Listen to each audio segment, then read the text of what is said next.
Hey, in this episode, we're going to talk about red drinks, how red herring are impacting your business, or maybe impacting your ability to grow your business. What the heck is a red herring? Well, red herring is a really stinky fish. I personally am one of those people that love pickled herring. I know, weird. We're a very rare breed. I'm sure there's millions of us, but people feel very strongly about things like pickled herring, okra, Brussels sprouts, different foods. And one of them is herring. But red herring has been used for over 100 years to be pickled in vinegar. It's a really stinky fish.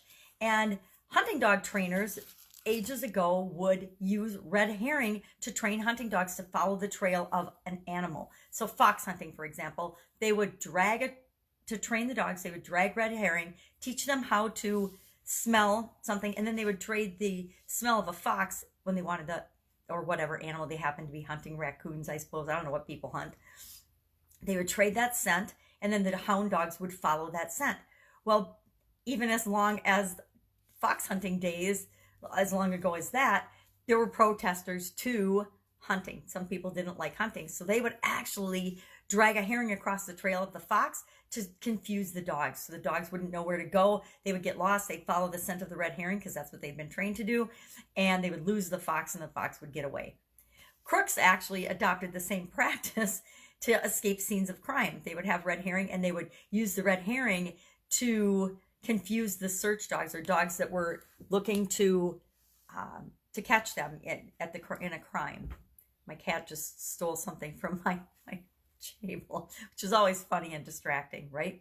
So red herring became associated with a tactic or a strategy or something that was used to divert the attention from the main topic, or something used to confuse or attempt to confuse us or somebody away from something like the main event, the main thing that was going on. I contend that our news media nowadays, anyway, for sure, has become this entertainment thing that isn't really founded in the foundations of journalism, who, what, where, when, why, and how. Just the facts, ma'am. Only report the facts. It's all about entertaining and getting people to think a certain way, controlling the masses, controlling people, deciding what they should think about, what they should focus on. And unfortunately, most of it's negative, right? Have you watched the news lately? I haven't. I don't watch the news because I gave it up decades ago. The vast majority of it is negative. It's designed to control our thinking and change our focus and divert our focus from what? Most of the time, we don't know what is going on in the world that our attention is being diverted away from because we don't know. Nowadays, with the internet, it's a lot easier to get a vast array of information and news sources. Again, not always factual, not always true, but you can find out and you can see and hear and know what might be going on behind the scenes, what the main topic is that the news media and the news outlets are diverting our attention from. Now, how does this play out in our businesses and in how we grow our businesses? Well, our competition might be using red herrings to divert us from understanding what they're doing or finding out what they're doing. They might give out false news. Corporate espionage is a huge thing. Believe it or not, in our small businesses, we don't always think about it because we don't believe and we don't think and we don't behave that way. But it is a total real thing.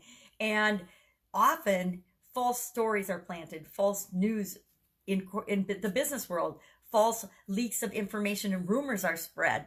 One of the ways I used to see this play out in my most recent off-world experience was beer vendors and food vendors go from business to business to business in a small town.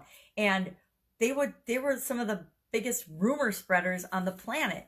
And they would spread competitive information behind the scenes, but you never knew if it was really true or not. So if you wanted to keep your competition guessing, it was really easy. You would just tell your beer vendor that you were going to do a special or you were going to do something different. And he would spread it to all of your competitors, and then you would do what you were really going to do. That would be a really good example of using a red herring to your advantage. You can use rumors, you can use innuendo, you can use advertising, you can use social media nowadays. It's really easy to get red herrings out there. But I say, instead of using red herrings in a negative way, Use red herrings in a positive way. Use them to generate curiosity and excitement about the products and services that you offer. Use them to share in a positive way the stories and testimonials of the people that you help and serve so that you can attract more of them. So red herring, really interesting topic. I would love if you would share in the comments below examples of red herrings that you see around you or that you've experienced. You know, if you've got an employee that's a problem employee, sometimes they're a red herring for what's really going on in your organization. The office gossip, the rumor mill, the water cooler, a lot of what gets discussed around there is really red herrings just used to divert people's attention from what's really going on in the organization. So instead of letting red herrings and rumors and innuendo and misinformation rule your organization, make sure that you have a beat on the pulse of what's really going on in your business and in your life and in your world. And always, always, always think for yourself and choose for yourself and tap into your bigger knowing and ask yourself, is this the real issue here? Or does somebody else have an agenda that I might not know about that is impacting the information that I'm getting? What we see is not always what we get. So be aware of that. That's it. Go out and make it an awesome day. I'd say have some pickled herring because it's delicious and good for you, but just go out and don't be fooled by any red herrings so that you can grow and supersize your business. I'll, of course, be with you tomorrow. Take care. Bye.